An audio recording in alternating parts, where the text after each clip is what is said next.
ஆன்மாவின் தாகும் அமைதி ஒவ்வொரு மௌனத்திலும் ஒலிக்கும் அமைதி. அமைதி அமைதி அமைதி.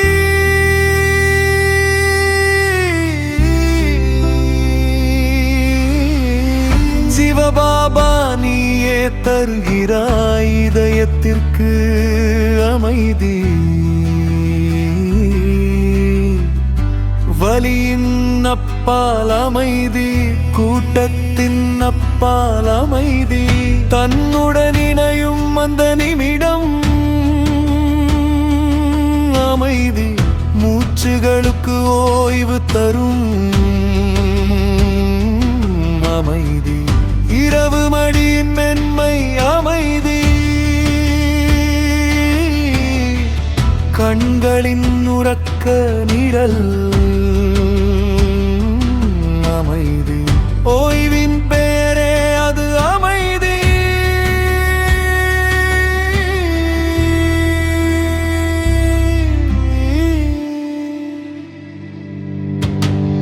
ஒவ்வொரு ஆன்மாவின் தாகம் அமைதி, ஒவ்வொரு மௌனத்திலும் ஒலிக்கும் அமைதி, மௌனத்தின் மொழியில் மறைந்த அமைதி, சோர்வின் முடிவில் உதிக்கும் அமைதி, பயத்தின் பின் மலரும். ஓம் சாந்தி. Good morning. ரூஹின் தாகம் சுகூன் என்ற தொடரில் இன்று 5வது நாள். கடந்த 4-5 நாளாக நம்ம சுக்கூன் பற்றி கேட்டுட்டு வரோம். சுக்கூன் எப்போது கிடைக்கும், ஏன் சுக்கூன் வேணும், ஒவ்வொருவரும் ஏன் சுக்கூனை விரும்புகிறாங்க. சுக்கூன் அப்படின்னா உண்மையான அமைதி. சுக்கூனின் நோக்கம் என்ன? நம்முடைய வாழ்க்கையில் அந்த உண்மையான அமைதி இருந்தது அப்படின்னா என்ன மாற்றம் வரும்? ஒவ்வொரு மனிதரும் சந்தோஷத்தை விரும்புகிறாங்க. அவங்களுக்கு ஓய்வும் வேணும், புதுமையும் வேணும். ஒரு சந்தோஷத்தை அனுபவிச்சா அப்படின்னா அது நாளைக்கு வேற மாதிரி அதிகமா வேணும். உலகத்துல எவ்வளவு சந்தோஷம் கிடைச்சாலும் அது போதாதுன்னு தோணுது. காரணம் என்ன? ஆத்மாவுக்கு திருப்தி கிடைக்கல. அத்தீந்திரிய சுகத்தை அனுபவிக்க முடியாத வரை உண்மையான உள்ளார்ந்த சுகம் கிடைக்காது. அதனாலதான் பரமாத்மா நம்முடைய சிவபாபா மட்டுமே உண்மையான சுகூனை தருபவரா இருக்காரு அப்படிங்கறத நம்ம தெரிஞ்சிருக்கோம். ஆனா அதை எவ்வளவு நேரம் அனுபவிக்கிறோம், அது எவ்வளவு காலம் நிலைத்திருக்குது. பல நேரங்கள்ல அது குறுகிய நேரம் மட்டும்தான் இருக்கு. இன்னைக்கு ஒரு உதாரணத்தோட தொடங்குவோம். ஒரு ராஜா இருந்தாரு. அவர் ஒரு ராஜ்யத்தை ஆட்சி செஞ்சாரு. ஆரம்பத்துல அவர் நல்ல முறையில ஆட்சி செய்தாரு. ஆனா மெதுவா அவர் மனசு அகங்காரம் வந்துருச்சு. அது அதிகமாகி ராஜ்யத்தோட நிர்வாகம் எல்லாம் குலைஞ்சிருச்சு. அகங்காரத்துல வந்ததுனால எல்லாரையும் துன்பப்படுத்தினாரு. காமம், கோபம், லோபம் இதெல்லாம் அதிகமாக எல்லாருக்கும் வந்துருச்சு. அதன் காரணத்தினால அந்த ராஜ்யமே குழப்பம் அடைஞ்சிருச்சு. வியாபாரம் சீர்குலைஞ்சிருச்சு, ஊழல் நிறைஞ்சிருச்சு. ஸோ அந்த ராஜ்யத்துல இருந்த மக்கள் கூட சீர்குலைஞ்சு போனாங்க. அதுக்கப்புறம் என்ன நடந்தது? முழு ராஜ்யத்தினோட செல்வமும் காலி ஆயிடுச்சு. மற்ற ராஜ்யம் இந்த பலவீனத்தை தெரிஞ்சுட்டு தாக்குனாங்க, கைப்பற்ற ஆசைப்பட்டாங்க, நேரடியா தாக்குனாங்க. அது போல உலகத்துல ஒவ்வொருத்தர்கிட்டையும் சில குறைகள், சில விசேஷங்களும் இருக்கு. ஆனா நம்ம விசேஷங்களை கவனிக்காம குறைகளை மட்டுமே பெருசா பாக்குறோம். அது போல அந்த ராஜாவும் தன்னோட செல்வத்தை அதிகாரத்தை இழக்கும் நிலையில வந்தப்போ கூட தான் விழிப்புணர்வு, அப்பந்தான் அவருக்கு அந்த விழிப்புணர்வே வருது. ஆனா அந்த நேரத்துல எதுவும் செய்ய முடியாது இல்லையா? அது மாதிரிதான் பாபா சொல்றாரு, முன்கூட்டியே பல ஆண்டுகள் பயிற்சி செய்யணும். அந்த நேரத்துல ராஜாவுக்கு ஒரு ஆகாஷ்வாணி கேக்குது, இந்த ராஜ்யத்தை சரி செய்யணும்னா, உன்னோட உள்ளத்தின் குணத்தை மாத்தணும்னா இந்த ராஜ்யத்தின் பொறுப்பை உன் ராணிக்கு ஒப்படைச்சிடு அப்படின்னு. அது மாதிரி அந்த ராஜாவுடைய அகங்காரம் குறைஞ்சு இந்த ராஜ்யத்தை சீர் செய்யணும்னு நினைச்சு அவர் முழு அதிகாரத்தையும் ராணிக்கு ஒப்படைச்சிடுறாரு. ஆரம்பத்துல ராணிக்கு தைரியம் இல்லை. அதுக்கப்புறமா ராணி முழு ராஜ்யத்தையும் சுத்தி பாக்குறாங்க. என்னென்ன சிரமங்கள், என்னென்ன குறைகள் இருக்கு, எப்படி திருத்தலாம், இதெல்லாம் ஆய்வு செய்யறாங்க. அமைச்சர்கள் கூட ஆலோசனை செய்யறாங்க. அதுக்கப்புறம் மனசுல ஒரு சங்கல்பம் வந்தது, இந்த ராஜ்யத்தை எப்படி சீர் செய்யலாம் அப்படின்னு. அப்புறம் ஒரு நாள் அவங்களுக்கு ஒரு முடிவு கிடைக்குது. பெரிய ஒரு பூஜை, சண்டி யஜ்யம், அந்த யஜ்யத்தை நடத்தணும். அதை ஒருத்தரால செய்ய முடியாது. அதனால ராணி முழு ராஜ்யத்துல இருக்கிற மக்களையும் ஒன்றா இணைக்கிறாங்க. பெண்களை குறிப்பா முன்னிலையில வைக்கிறாங்க. சகோதரிகள், சகோதரர்கள், தாய்மார்கள் எல்லாத்தையும் ஒன்றா சேர்த்துறாங்க. எல்லாருக்கும் இந்த செய்தி சொல்றாங்க, இந்த சண்டி யஜ்யத்தை நடத்தினா நம்முடைய ராஜ்யம் புதிய செல்வம், பிரகாசமான எதிர்காலம் கிடைக்கும் அப்படின்னு. அந்த சங்கல்பத்தோட எல்லாரும் ஒத்துக்கிறாங்க. அப்ப இந்த யஜ்யம் தொடங்குது. ஒரு வாரம் யஜ்யம் நடக்குது. அப்புறம் அந்த காலத்திலேயே ராஜ்யத்துல சில குறைகள், பலவீனங்கள், இதுல எல்லாம் மாற்றம் வர தொடங்குது. இப்ப மக்கள் மெதுவா மாற தொடங்குறாங்க. அதை பார்த்த ராணிக்கு இன்னொரு சங்கல்பம் வருது, இன்னும் விரிவுபடுத்தலாம், 7 நாள் யஜ்யம் பண்ணலாம் அப்படின்னு. அதுக்கப்புறம் திருப்பியும் 21 நாட்கள் இந்த யஜ்யத்தை செய்யலாம் அப்படின்னு பண்றாங்க. அப்புறம் மக்களோட உள்ளத்துல இந்த விழிப்புணர்வு வருது, குறைகள் எல்லாம் குறைஞ்சிருச்சு, பிரச்சனைகள் தீர்வு கிடைச்சிருச்சு. இப்படி மாற்றங்கள் நடந்துட்டு வருது. இப்ப ராணிக்கு ஒரு செய்தி கிடைக்குது, ராணிக்கு ஆசீர்வாதம் கிடைக்குது, நல்ல எண்ணங்களும் நல்ல ஆசைகளும் கிடைக்குது. அதுக்கப்புறம் ராணியினுடைய உள்ளத்தினுடைய அந்த சக்தி வெளிப்பட ஆரம்பிக்குது. உண்மையில அந்த சக்திகள் ஒவ்வொருத்தர்கிட்டையும் இருக்கு. ஆனா அதை பயன்படுத்தும் போது அது இன்னும் வளரும். இப்ப ராணி பெண்களின் சக்திய விழிப்புணர்வோட எழுப்புறாங்க, அவேர் பண்றாங்க. அதுக்கப்புறம் அந்த ராணியினுடைய செய்தி எல்லா ராஜ்யத்திலையும், மற்ற எல்லா ராஜ்யத்திலையும் பரவுது. அடுத்தடுத்து இந்த ராஜ்யங்கள்ல இருக்கிற ராஜாக்களும் பெண்களுக்கு அதிகாரத்தை வழங்க ஆரம்பிக்கிறாங்க. இந்த மாதிரி உலகத்துல பெண்களின் சக்தி வெளிப்பட தொடங்குது. இதே மாதிரிதான் பாபா நம்ம எல்லாரையும் பெண்களை முன்னாடி வச்சுதான் இந்த யஜ்யத்தை ஆரம்பிச்சிருக்காரு.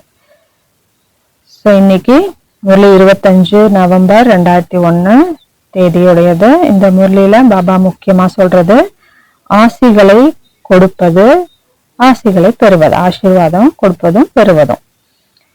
பிரச்சனைகள் எப்படி தீர்வு கண்டுபிடிக்கிறது, தீர்வா மாத்தணும். ஒவ்வொரு மனிதரின் வாழ்க்கையிலையும் பிரச்சனைகள் வருது.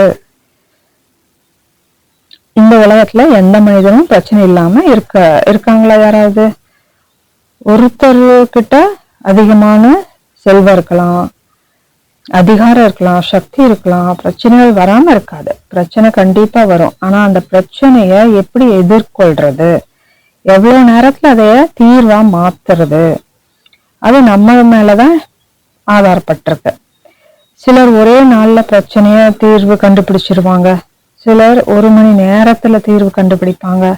சில சமயம் ஒரு வினாடியில பிரச்சனைக்கு தீர்வு கிடைக்கலாம். அது ஒவ்வொருத்தருடைய திறமை மேல, ஆத்மாவில் உள்ள சக்தி எப்படி பயன்படுத்துறோம் அப்படிங்கறத பொறுத்தது. அதுக்கப்புறம் அது தெளிவாக தெரியும். இப்ப இன்றைய முரளியினுடைய முதல் பாயிண்ட், உலகத்தின் ராஜ்யத்தின் மக்கன் கோலா எல்லாருடைய கையிலையும் இருக்கு. வெண்ணெய், மோர் கடைஞ்சு அதனுடைய எசன்ஸ் வெண்ணெய், அது எல்லாருடைய கையிலயும் இருக்கு. யாரோட கையில இருக்கு? எல்லாருடைய கையிலயும் இருக்கு. இப்ப நம்முடைய கையிலயும் இருக்கு. எந்த பொறுப்பு, எந்த செல்வம், குணங்கள், சக்திகள், அது எல்லார்கிட்டயும் இருக்கு. ஆனா இன்னைக்கு பாபா குறிப்பா தாய்மார்கள் பத்தி சொல்றாரு. பொதுவா பழைய காலத்துல தாய்மார்கள் 4 செவத்துக்குள்ள இருப்பாங்க, நிறைய படிக்க மாட்டாங்க, பொறுப்பெடுத்துக்க மாட்டாங்க. ஆனா அதெல்லாம் இப்ப மாறி வருது. உலகத்துல நிலைமையை பார்த்தாலும் பல சிரமங்கள் இருக்கு. வீட்டுக்குள்ளேயே அடைஞ்சு கிடப்பாங்க பெண்கள். ஆனா இப்போ பாபா தாய்மார்கள் மேல கலசத்தை வைக்கிறாரு. உலக கல்யாணத்திற்காக, உலகத்தை நல்வழிப்படுத்துறதுக்காக, உலக ராஜ்ய பதவியை அடையறதுக்காக பெண்கள் மற்றும் தாய்மார்களை முன்னிலைப்படுத்துறார். இப்ப நீங்க என்ன நினைக்கிறீங்க? நம்ம 4 செவத்துக்குள்ள இருப்போம் அப்படின்னு நினைக்கிறீங்களா? இல்ல, உலகத்தை உயர்த்துபவர்கள் தாய்மார்கள். உலகத்தை உயர்த்தணும் அப்படின்னா முதல்ல நம்முடைய குறைகளை பலவீனங்களை நீக்கணும். இப்ப பாபா மிகவும் நிரகங்காரமாக குழந்தைகளுக்கு பொறுப்பை கொடுக்கிறாரு. ஆனா அதே நேரத்துல சொல்றாரு, முதல்ல தன்னை மாத்திக்கணும். நம்ம மாறினாதான் உலகத்தை மாத்த முடியும் இல்லையா? முதல்ல நீங்க மாறணும், உங்க வீட்டுல மாற்றம் கொண்டு வரணும். அப்பதான் கொண்டு வர முடியும். உங்க உறவினர்களை மாற்ற முடியும். அதுக்கப்புறம் தான் மற்றவங்க உங்க வார்த்தைகளை கேட்பாங்க. அதனாலதான் பாபா முதல்ல தாய்மார்களுக்கு கலசத்தை வைக்கிறாரு. தாய்மார்களின் விசேஷம் என்ன? தாய்மார்களுக்கு ஒரு விசேஷம் இருக்கு. அவங்க ஞானத்தை எடுத்துட்டாங்க அப்படின்னா எந்த சங்கல்பம் செய்தாலும் அதை நிறைவேற்றுவாங்க. சகோதரர்களுக்கும் சகோதரிகளுக்கும் உள்ள வேறுபாடு என்ன? சகோதரர் ஒரு சங்கல்பம் செய்யறாங்க அப்படின்னா செய்வாங்க, ஆனா அதை தளர்த்தி விடுறாங்க, லூசா விட்டுடுறாங்க. ஆனா சகோதரிகள் உறுதியா இருப்பாங்க, கடைசி வரைக்கும் அதை விட மாட்டாங்க. இது பெரும்பான்மையானவர்களை பத்தின ஒரு கூற்று, ஒரு விஷயம். எல்லாரும் அப்படி கிடையாது. பல சகோதரர்களும் ரொம்ப புத்திசாலியாகவும் இருக்காங்க. ஆனா பொதுவா நம்ம பார்த்திருக்கோம், பெரும்பான்மையான சகோதரிகள் ஒரு சங்கல்பம் செய்தாங்கன்னா அதை தொடர்ந்து கடைபிடிக்கணும் அப்படிங்கிற அந்த குணம் அவங்க கிட்ட அதிகமா இருக்கும். தொடர்ந்து முயற்சி செய்வாங்க. அவங்க எடுத்த சங்கல்பத்தை கடைசி வரை நிறைவேற்றுவாங்க. இது பவித்திரத்தின் விரதமாக இருந்தாலும் சரி, ஞானத்தை புரிஞ்சுட்டு செயல்படுற முயற்சி இருந்தாலும் சரி, ஒவ்வொருவருக்கும் தனித்தனி முயற்சி இருக்கு. ஒவ்வொருவரும் வெற்றி அடைறாங்க. ஆனா பாபா இந்த முறையில குறிப்பா தாய்மார்களை சகோதரிகளையும் முன்னிலையில வைக்கிறாரு. ஏன்னா அவங்களுக்கு திறன் அதிகமா இருக்கு அப்படின்னு பாபா சொல்றாரு. அவங்க எல்லாத்தையும் செய்ய முடியும். சில சமயம் சகோதரர்கள் செய்ய முடியாத காரியங்களை கூட தாய்மார்களும் சகோதரிகளும் செய்து முடிக்க முடியும் அப்படின்னு பாபா சொல்றாரு. அதனால பாபா அவங்க மேல முக்கிய கவனம் கொடுக்கிறாரு. 2வது பாயிண்ட், இதயத்திலிருந்து நல்ல எண்ணங்களின் ஆசிகளை கொடுக்கணும், ஆசீர்வாதங்களை. மற்றவங்க கிட்ட இருந்து ஆசீர்வாதங்களை எடுக்கவும் செய்யணும். எப்படி கிடைக்கும் ஆசீர்வாதம்? நம்ம ஒவ்வொருவருக்கும் உதவி செய்தா, தானம் கொடுத்தா, உதவினா ஆசீர்வாதம் கிடைக்கும். ஆனா முக்கியமானது, நம்ம நாள்தோறும் எவ்வளவு ஆசீர்வாதம் சேகரித்தோம் அப்படின்னு பார்க்கணும். காலையில இருந்து சாயந்தரம் வர எவ்வளவு ஆசீர்வாதம் சேர்த்தோம் அப்படின்னு நைட்டு தன்னைத்தானே செக் பண்ணணும். எப்ப நம்ம சரி பார்க்கிறோம், ஆசீர்வாதங்கள் சேமிப்பு எப்படி அதிகரிக்கும், அதை எப்படி தெரிஞ்சுக்கலாம்? நம்ம கிட்ட எவ்வளவு பணம் இருக்கு அப்படிங்கறத தெரிஞ்சுக்கணும்னா பேங்க் அக்கௌண்ட்டை பாக்குறோம். மார்ச் 31க்கு பிறகு எவ்வளவு பணம் இருக்கு, எவ்வளவு டெபிட், எவ்வளவு கிரெடிட், இதெல்லாம் தெரிய வரும். அதுக்கப்புறம் ஏப்ரல் 1ஆம் தேதி புதிய வருஷத்துக்காக எடுத்துக்குவாங்க. இப்ப நம்ம விரும்பினாலும் விரும்பாட்டாலும் அது கணக்கு போட்டுருவாங்க. சிலது குறையும், சிலது அதிகரிக்கும். இப்படி ஒரு வருஷம் முழுவதும் வியாபாரம் செய்த பிறகு மார்ச் 31 வரை அதை முடிச்சுட்டு ஏப்ரல் 1க்கு புதிய கணக்கு தொடங்குவாங்க. அது போல நம்முடைய வாழ்க்கையிலையும் எவ்வளவு ஆசீர்வாதங்கள் கொடுத்தோம், எவ்வளவு காலம் கொடுத்தோம், எவ்வளவு சேமிச்சோம், இதெல்லாம் நம்ம எப்போதும் சரி பார்க்கிறோமா? சரி பார்க்கறது இல்ல, செக் பண்றது இல்ல. அது வருமானமா அப்ப மாறாது. அதனாலதான் பாபா சொல்றாரு, ஒவ்வொரு கணமும் ஆசீர்வாதங்களை கொடுக்கணும். ஒவ்வொரு மனதிலிருந்தும் நம்ம ஆசீர்வாதங்களை வாங்கணும். எப்படி கொடுக்கறது? உதாரணமா யாராவது நம்ம கிட்ட கெட்ட வார்த்தை பேசுறாங்க. இப்ப நம்ம என்ன செய்யறோம்? அதுக்கு பதிலா நாமும் திட்டுறோம் அவங்கள. ஆனா பாபா இந்த மொழியில இதுக்கு மாறா என்ன செய்யணும்னு சொல்றாரு. யாராவது நமக்கு கெட்ட ஆசிகளை துவா கொடுத்தாலும் அவங்கள அத தங்களின் வசத்தில் இல்லாம, தன் சுய நிலையில இல்லாம அடிமையாயிட்டு பேசுறாங்க அப்படின்னு புரிஞ்சுக்கணும். ஒரு நோயாளியை எடுத்துக்கிட்டோம் அப்படின்னா அவர் மனநிலை பாதிக்கப்பட்டவங்களா இருப்பாங்க, கத்துவாங்க, சண்டை போடுவாங்க, வீட்டுல குழப்பம் உண்டாக்குவாங்க. நம்ம பல இடங்கள்ல இப்படி பாக்குறோம். அவங்க கத்தி பேசுவாங்க, வீட்டின் சூழலையே பாதிப்பாங்க. அந்த நேரத்துல அவங்க எதையுமே செய்வாங்க, எதை தூக்கி வீசுவாங்க இல்லையா? ஆனா மத்தவங்க என்ன நினைப்பாங்க, இவர் ஒரு நோயாளி பாவம் அப்படின்னு இரக்கம் காட்டுவாங்க, நல்ல எண்ணங்கள் வைப்பாங்க. அது மாதிரி உலகத்துல யாராவது நமக்கு கெட்ட ஆசைகளை கொடுத்தாலும் நம்ம என்ன செய்யணும், அவங்கள ஒரு நோயாளி போல பார்க்கணும். அவங்க விகாரங்களின் அடிமையாகி இப்படி செய்யறாங்க அப்படின்னு புரிஞ்சுக்கணும். உண்மையில பார்த்தா யாரும் இயல்பா கெட்ட ஆசைகளை கொடுக்க மாட்டாங்க. ஆனா சில சூழ்நிலைகள்ல அப்படி பேசிடலாம். அதனால நம்ம என்ன செய்யணும், நல்ல அதிர்வுகளை, நல்ல எண்ணங்களை, நல்ல வாழ்த்துக்களை பரப்பணும். அதை எப்படி பரப்பலாம்? உங்ககிட்ட எல்லாருக்காகவும் நல்ல எண்ணம் இருக்கணும். உதாரணமா எப்படி ஒரு மொபைல் இருக்கு இல்லையா, எல்லார்கிட்டயும் மொபைல் இருக்கு. இன்னைக்கு காலத்துல மொபைல் இல்லாம எந்த வேலையும் இல்லை. விலை உயர்ந்ததா இருக்கலாம், புது மாடலா இருக்கலாம், புது வேர்ஷனா இருக்கலாம். ஆனா அதுக்கு சிக்னலே இல்லை அப்படின்னா அதை யூஸ் பண்ண முடியுமா? மதிப்பு இருக்குமா? அதுக்கு யூஸே இல்லை. அது போல நம்முடைய வாழ்க்கையில ஆசீர்வாதங்கள் அப்படிங்கிறது தான் அந்த சிக்னல் மாதிரி, பிளஸ்ஸிங்ஸ். அது இல்லை அப்படின்னா நம்ம உயிரோடு இருந்தாலும் அது உயிர் இல்லாத வாழ்க்கைய போல இருக்கும். மொபைல்ல சிக்னல் இல்லைன்னா அது ஒரு பொருளா மட்டுமே இருக்கும். ஏதாவது கால் பண்ணணும், ஏதாவது புக் பண்ணணும், எதுக்கானாலும் சிக்னலே இல்லைன்னா எப்படி ஒர்க் பண்ணும்? அது போல நம்முடைய வாழ்க்கையில ஆசீர்வாதங்கள் ரொம்ப முக்கியமானது. நம்ம எவ்வளவு முடியுமோ அவ்வளவு ஆசீர்வாதங்களை சேமிக்கணும். ஆசீர்வாதங்கள் இல்லை அப்படின்னா நம்முடைய மகிழ்ச்சி மறைஞ்சிடும், மன அமைதி குலைஞ்சிடும், மன சோர்வு வரும். அதனால ஆசீர்வாதங்களின் நெட்வொர்க் நமக்கு வேணும். அந்த நெட்வொர்க் எப்படி கிடைக்கும்? அது எங்கிருந்து வருது? பவர் ஹவுஸ்ல இருந்து வருது. பவர் ஹவுஸ் சிக்னல் எங்கிருந்து எடுத்துக்குது?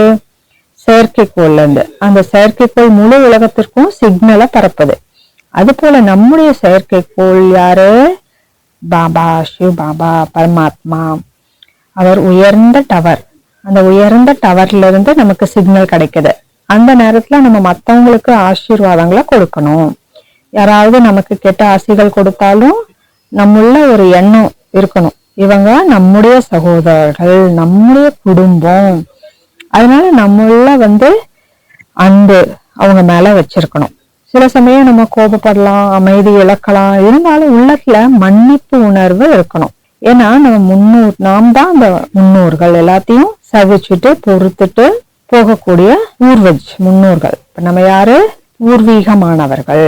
இந்த சுயமரியாதையே நம்முள்ள அப்பதான் அந்த மன்னிக்கும் மனம் உருவாகும். மத்தவங்க கிட்ட இரக்கம், மத்தவங்க மேல இரக்கம் உருவாகும். நல்ல எண்ணங்களும் நேர்மறை உணர்வுகளும் வரும். நம்ம ஆசீர்வாதங்களை கொடுக்கும்போது, பிறர்கிட்ட இருந்து ஆசீர்வாதங்களை மற்றவங்களுக்கு கொடுக்கும்போது அவங்களுடைய அதிர்வுகள், சூழல் எல்லாமே மாறும். இப்ப நீங்க அனுபவிச்சிருப்பீங்க, எதிர்மறை ஆற்றல் வந்துச்சு அப்படின்னா அந்த முழு சூழலும் மாறிடுது. அது போல நேர்மறை ஆற்றல், நேர்மறையான எண்ணங்கள் வரும்போது அது அதனுடைய ஆற்றலை பரப்புது. அதுக்கு நமக்கு நேரம் தேவை, அதை உணரப்படணும். இப்ப பாபா ஆசீர்வாதங்கள் கொடுத்து சொல்றாரு, கொடுக்கணும், வாழ்நாள் முழுவதும் கொடுக்கணும். காலையில இருந்து மாலை வரை நம்முடைய வாழ்க்கையின் நோக்கம் மற்றவர்களுக்கு சுகம் கொடுப்பதாக இருக்கணும். இப்ப நம்ம சுகத்தை அனுபவிச்சா தானாகவே ஆசீர்வாதங்கள் வெளிப்படும். இப்ப 3வது பாயிண்ட், காரணம் என்ற சொல் முடிஞ்சு போயிடணும், தீர்வு கிடைக்கணும். தீர்வு எப்ப வரும்? முதல்ல காரணத்தை கண்டுபிடிக்கணும். நம்முடைய குறைகள் மற்றும் பலவீனங்கள் என்ன அப்படிங்கறத தெரிஞ்சுக்கணும். அதை தெரிஞ்சுட்டதுக்கு அப்புறம் அதை நீக்கணும். நம்ம யோகிகள், ஞானிகள், நமக்கெல்லாம் தெரியும், பல வருஷங்களா ஞானத்துல இருக்கிறோம் அப்படிங்கிற அந்த அகங்காரத்துல இருந்தோம் அப்படின்னா பிரச்சனைய தீர்க்க முடியாது. அதனால நம்ம விழிப்புணர்வோட இருக்கணும். முதல்ல ஒவ்வொருவரின் உள்ளத்திலையும் என்ன குறை இருக்கு அப்படின்னு தெரியணும். இந்த குறைகள் என்ன? நம்ம எல்லாத்தையும் தெரிஞ்சிருக்கோம்னு நினைக்கிறோம். ஆனா அன்பு, பாசம், பரஸ்பர உறவு, கொடுத்தல், பெறுதல், இந்த மாதிரி தொடர்புகள் தான் அதுல வரும்போதுதான் நம்முடைய உண்மையான நிலை தெரியுது. இப்ப நம்ம எவ்வளவு தூய்மையா இருக்கிறோம் அப்பதான் தெரியும். இது போல நம்முடைய வாழ்க்கையிலும் பிரச்சனைகள் எல்லாருக்கும் வருது. ஆனா அந்த நேரத்துல நம்ம அகங்காரத்துல இருந்தோம் அப்படின்னா பிரச்சனைக்கு தீர்வு கிடைக்காது. அதனால முதல்ல பிரச்சனை என்ன அப்படிங்கறது தெரிஞ்சுக்கணும். அதுதான் பிரச்சனை அப்படிங்கறது ஒரு வைரஸ் போல. ஒரு வைரஸ் மொபைலை எப்படி ஹேங் ஆக்குது, எல்லாத்தையும் நிறுத்திடுது. அது போல வைரஸ் என்ன செய்யுது, முழு மொபைலையும் செயலிழக்க செய்யுது. அது போலதான் அந்த அகங்காரம் வந்துருச்சு அப்படின்னா அது ஒரு வைரஸ் போல மனிதனின் திறனை குறைச்சிருது, அது முழு சக்தியையும் எடுத்துடுது. சோ மனிதனை பலவீனமாக்குது. அதனால அதற்கு ஆன்டி வைரஸ் தேவை. அந்த ஆன்டி வைரஸ் என்ன, தீர்வு நிலையாக இருக்கணும். தீர்வு நிலையாக இருந்து பாபாவிடமிருந்து சக்தி எடுக்கணும். அந்த சக்தி எடுத்தா அந்த வைரஸ் முடிவடையும். ஒரு உதாரணம், இந்த கண்ணாடிய ஒவ்வொருத்தருக்கும் கொடுத்தா நீங்க அதை பிடிக்க முடியும். அதுல தண்ணீர் இருக்கு அப்படின்னா ஒரு 50 மில்லி 100 மில்லி 200 மில்லி தண்ணி இருக்கலாம். அதனுடைய வெயிட் அவ்வளவா இருக்கலாம். முக்கியமானது எடை அல்ல, அது எவ்வளவு நேரம் பிடிச்சிருக்கும் அப்படிங்கறதுதான் முக்கியம். 10 நிமிஷம் பிடிச்சா ஓகே, 1 மணி நேரம் பிடிச்சிட்டு இருந்தேன்னு சொன்னா கையில நடுக்க ஆரம்பாகும். அதை கீழே வச்சோம் எப்ப வைப்போம் அப்படின்னு நினைப்போம். அரை நாள் பிடிச்சிட்டு இருந்தா என்ன ஆகும், முழு கையும் உறைஞ்சு போயிடும், கை கடினமாயிடும், உணர்வு இல்லாம போயிடும் இல்லையா. ஒரு நாள் முழுவதும் பிடிச்சிட்டு இருந்தா சில சமயம் அது பாராலிசிஸா கூட மாறலாம், அந்த ஒரு சைடே செயல் இல்லாம போலாம். அது போல நம்முடைய மனதிலையும் பிரச்சனைகள் வருது. பழைய சம்பவங்கள், பழைய பிரச்சனைகள், கடந்த கால நினைவுகள், எவ்வளவு நேரம் அதை நம்ம பிடிச்சிட்டு இருக்கோம் அப்படிங்கறதுதான் முக்கியம். சிலர் 1 மணி நேரம் நினைச்சு மறந்துடுறாங்க. சிலர் இரவு கடந்தது புதிய நாள் தொடங்கிருச்சு அப்படின்னு நினைச்சிட்டு அதைய விட்டுடுறாங்க. ஆனா சிலர் ஒரு வருஷம் 10 வருஷம் கூட அதை பிடிச்சிட்டே இருப்பாங்க. எனக்கு ஒரு அனுபவம் இருக்கு, நினைவுக்கு வருது. எங்க நண்பர் ஒருவர் வியாபாரம் செய்தாரு. அவர் எப்பவுமே என்கிட்ட எவ்வளவு சொத்து இருந்தது, நான் இதை செய்தேன் அதை செய்தேன் அப்படின்னு பேசிட்டே இருப்பாரு. ஆனா இப்ப பார்த்தா அவர்கிட்ட ஒண்ணுமே இல்லை, முன்னாடி சம்பாதிச்சதெல்லாம் இழந்துட்டாரு. அப்படி இருக்கும்போது இன்னும் செல்வந்தர்னு மக்கள் நினைப்பாங்களா? அவரை முன்னாடி சம்பாதிச்ச இழந்துட்டா இன்னும் அவர் செல்வந்தரா இருக்க முடியுமா? பழைய விஷயங்களை பிடிச்சு வச்சுட்டு இருந்தோம் அப்படின்னா அதுல எந்த பயனும் இல்ல. பழைய விஷயங்களை எவ்வளவு நேரத்துல மாத்துறோம் அப்படிங்கறது முக்கியம். அதுக்கான அடிப்படை ஞானம் இருக்கணும். நமக்கு பிரச்சனை வந்துருச்சு அப்படின்னா அது எவ்வளவு நேரம் எடுத்துக்கிறோம். ஒரு சிலர் ஒரு நாள் முழுவதும் எடுத்துக்குவாங்க, அதை நினைச்சிட்டு பிடிச்சிட்டே இருப்பாங்க. அப்ப என்ன ஆகும், மனநிலை கெட்டு போகும். அதனால மகிழ்ச்சியும் கிடைக்காது. அந்த பழைய நினைவுகளை பிடிச்சு வச்சுட்டு இருந்தோம் அப்படின்னா எதிர்மறையான உணர்வு உருவாகும். அதுக்கப்புறம் மீண்டும் முன்னேற பல வருடங்கள் முயற்சி செய்ய வேண்டியது வரும். அந்த நேரத்துல நேரம், சங்கல்பம், சக்தி இதெல்லாம் வீணாகுது. அதனால நம்ம என்ன செய்யணும், பிரச்சனைய தீர்வாக மாத்தணும். பிரச்சனை எங்க வருது, மனசுல வருது. மனசுல பிரச்சனை வந்தா அதை தீர்க்க மனதையும் சரி செய்யணும். முதல்ல மனதை எப்படி சரி செய்யறது, ஞானத்தை சிந்தித்து நல்ல இடங்களுக்கு போறது, நல்ல சூழல்ல இருந்து இயற்கையோட இணைந்து மனதை அமைதிப்படுத்தணும். புத்திய மனதை உள்ளத்திலிருந்து சமர்ப்பிக்கணும். நமக்குள்ள பிரச்சனைகளை ஒரு காகிதத்துல எழுதலாம், என்னென்ன பிரச்சனைகள் இருக்கு அப்படின்னு எழுதணும். வாழ்க்கையில வரும் சில பிரச்சனைகளுக்கு நடைமுறையில ஞானம் தேவை. அதனால அந்த பிரச்சனைகளை எழுதிட்டு இல்ல ஒருத்தர்கிட்ட ஷேர் பண்ணலாம். அந்த எழுதி வச்சதை திரும்ப திரும்ப நம்ம பார்த்தோம் அப்படின்னா அதுக்கு தீர்வு கிடைக்கும். அப்படியே நம்ம மனதுல சிந்திக்கணும், நம்ம வாழ்க்கையில என்ன பிரச்சனை இருக்கு, அதை நீக்கணும், அதுக்கு என்ன பண்ணணும், சிந்தனை செய்யலாம். நல்ல முரளி பாயிண்ட்களை படிக்கலாம், முரளியை படிக்கலாம். இதெல்லாம் செய்தோம்னா உள்ளத்துல மாற்றம் வரும், சக்தி வரும். அடுத்தது 4வது, சந்தோஷத்தின் கதவை திறக்கிறது எப்படி. ஏன் எப்படி அப்படிங்கிற சொல்ல முடிச்சிடணும். ஏன் அப்படிங்கிற சொல்ல நீங்க கேட்டிருக்கீங்களா? ஞானத்துல வந்ததுக்கு அப்புறம் பாபா அதை விரிவா விளக்குறாரு. இத பத்தி எந்த ஆசிரியரும் முன்னாடி எல்லாம் நமக்கு குருவோ ஆசிரியரோ சொன்னது கிடையாது. ஆனா ஞான மார்க்கத்துல வந்ததுக்கு அப்புறம் நம்ம தெரிஞ்சிருக்கோம், கமானா என்ன, ஃபுல் ஸ்டாப்னா என்ன, கேள்விக்குறினா என்ன.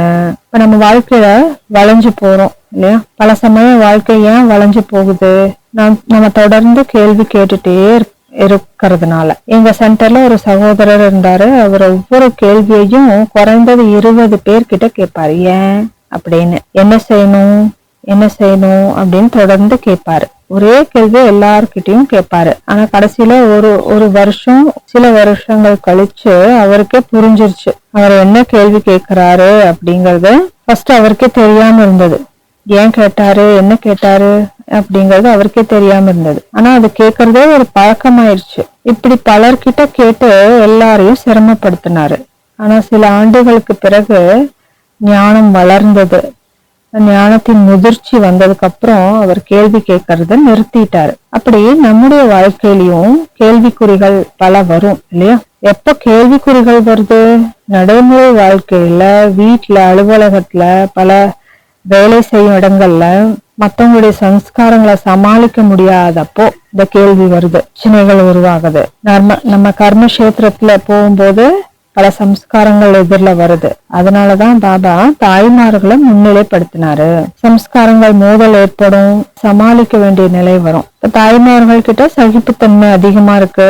தேவையான போது அவங்க துர்கா சக்தியாகவும் வெளிப்பட முடியும். பல சமயம் தாய்மார்கள் எவ்வளவு சகிப்புத்தன்மை கொண்டு இருக்கிறவங்களா இருக்காங்க. அதே அளவு அவங்க தேவியின் ரூபமாகவும் வெளிப்படுவாங்க. அதனாலதான் பாபா கேள்விக்குரிய முழு நிறுத்தமாக மாத்தணும், ஃபுல் ஸ்டாப்பா மாத்தணும்னு சொல்றாரு. ஏன் அப்படின்னு தொடர்ந்து கேட்கும் இந்த கேள்விக்குரிய எப்படி முடிக்கலாம்னு பாபா விளக்குறாரு. இப்ப நம்ம தான் முக்தி வழங்கும் சக்தி. இப்ப நம்ம யாரு? தாத்தா, முக்தி தாத்தா. நான் மாஸ்டர் முக்தி வள்ளல். நாம பிரச்சனைகளை சிக்கிட்டு இருக்கோம் அப்படின்னா மற்றவங்களோட பிரச்சனைகளை எப்படி தீர்க்க முடியும்? அதனால நான் மாஸ்டர் முக்தி தாத்தா ஆகி பிறரையும் விடுவிக்கணும். பிரச்சனைகள்ல இருந்து அவங்கள விடுவிக்கணும். பிரச்சனைகள் வராதபடி செய்யணும். அப்பதான் முக்தியின் கதவை திறக்கும். முக்தியின் கதவை திறக்க நம்ம மாஸ்டர் முக்தி தாத்தாக்களாக மாறணும். அப்பதான் அது சாத்தியமாகும். ஒரு சங்கல்பம் மட்டும் வச்சிருக்கணும். எந்த பிரச்சனை வந்தாலும் அது மேகம் போலதான். மேகம் வருது, சில நேரம் இருக்கும், அப்புறம் போயிடும். இப்ப தீர்வு என்ன? சூரியனை போல. சூரியன் வந்தா இருள் அகன்று ஒளி பரவும். அது போல தீர்வு வந்தால் பிரச்சனை மறைஞ்சிரும். அப்படியே நம்முடைய வாழ்க்கையிலும் பிரச்சனைகள் வரும். அப்ப என்ன நடக்குது? ஒரு நேரத்துல அதுக்கான தீர்வு கிடைக்கும் இல்லையா? ஆக நம்ம என்ன செய்யணும்? பிரச்சனைய பிடிச்சு வச்சு கொள்ள கூடாது. அதை விட்டுடணும். அது மீண்டும் போயிடும். ஒவ்வொரு கணமும் புதிய நேரம், புதிய தீர்வு கிடைக்கும். அதனால நம்ம காத்திருந்த அந்த முக்கியமானது அதை எவ்வளவு நேரம் பிடிச்சு வச்சிருக்கோம் அப்படிங்கிறது. இப்ப நம்ம எவ்வளவு பாரத்தை சுமக்கிறோம் அதுதான் முக்கியம். அந்த பிரச்சனைய தீர்வாக மாத்தணும். கடைசி பாயிண்ட், மாஸ்டர் என்ற இந்த டைட்டில நம்ம என்ன செய்யறோம்? அமிர்த வேளையில காலையில நினைவு செய்யறோம். அப்புறம் கர்மக்ஷேத்திரத்துல வேலை செய்யற இடத்துல அதை நடைமுறையில பயன்படுத்தணும். மாஸ்டர் சர்வ சக்திவான் என்ற நினைவு வரணும். ஆனா நடைமுறை வாழ்க்கையில காலை முதல்ல சாயந்தரம் வர நம்ம கர்மக்ஷேத்திரத்துல இருக்கும்போது அந்த டைட்டில நம்ம பிடிச்சு வச்சிருப்போமா? அதை மறந்துடுறோமே. அதனால பிரச்சனைகள் தீர்வாக மாறுறதில்லை, நீங்குவதும் இல்லை. உண்மையில் சக்தி எல்லார்கிட்டயும் இருக்கு. ஹனுமான்ஜிக்கு சக்திகள் எப்போது விழிச்சது?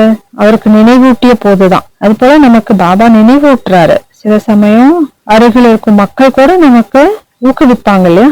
ஞானத்தை சிந்தித்தான் நம்முள்ள இருக்கிற அந்த விசேஷங்கள் வெளியில வரும். நம்முடைய சுயமரியாதை சக்தி விழுத்தெழும். ஹனுமான் சஞ்சீவினி மூலிகையை கொண்டு வர முழு மலையையே தூக்கிட்டு வந்தாரு இல்லையா?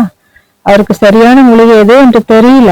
அதனால நமக்கு பரிசோதிக்கும் சக்தி மற்றும் சமாளிக்கும் சக்தி வேணும். ஒருத்தர்கிட்ட இந்த சக்திகள் இல்லை அப்படின்னா அவர் மனசோர்வுல விழுந்த பிரச்சனைகளை தீர்க்க முடியாம போகலாம். அதனால அந்த நேரத்துல என்ன செய்யணும்? எந்த நேரத்துல எந்த சக்தி தேவைப்படுதோ அந்த நேரத்துல அந்த சக்தியை பயன்படுத்தணும். அப்பதான் நம்ம சக்திவான்கள் அப்படின்னு சொல்லப்படுவோம். உதாரணமா தாகம் வந்துச்சு அப்படின்னா வேற ஏதாவது குடித்தா தாகம் போகுமா? தண்ணீர் தான் தேவை. அதுபோல் நம்ம உடனடியா தேவையான சக்தியை வெளிப்பூட்ட வேண்டும். அந்த அனுபவத்தை நினைவுல கொண்டு செயல்படுத்த வேண்டும். அப்பதான் மாஸ்டர் சர்வ சக்திவான் ஆக முடியும். சோ இதுதான் முழு முரளியினுடைய சாரம். ஓம் சாந்தி. சிவபாபா நீயே தருகிறாய் இதயத்திற்கு அமைதி.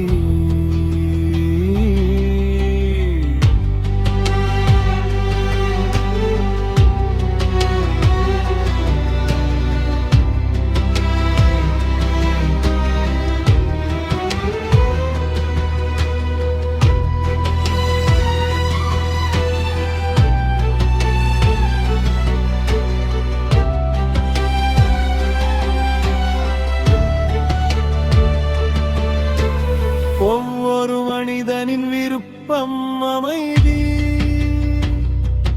ஒவ்வொரு அடியின் இலக்கு அமைதி, உடைந்த கனவுகளின் மருந்து அமைதி, மௌனமான இதயத்தின் அழைப்பு அமைதி, ஒவ்வொரு கேள்விக்கும் பதில் அமைதி, சத்தத்தின் நடுவே நிலவும் சாந்தம் அமைதி, ஒவ்வொரு நம்பிக்கைக்கும் நிழல் அமைதி, இதயத்தின் ஓய்வு அமைதி, எழுத்தியின் போர்வை அமைதி, கரைந்து விடும் திருவிழா அமைதி, தண்ணீரின் அப்பால் காத்திருக்கும் அமைதி, ஒவ்வொரு போரிலும் வெற்றி தரும் அமைதி, ஒவ்வொரு துயரத்தின் பின்னிலைப்பது அமைதி, தன்னைத்தானே சந்திக்கும் தருணம் அமைதி, ஒவ்வொரு ஆன்மாவின் தாகம் அமைதி, ஒவ்வொரு மௌனத்தில் ஒலிக்கும் அமைதி, அமைதி, அமைதி. சிவபாபா நீயே தருகிறாய் இதயத்திற்கு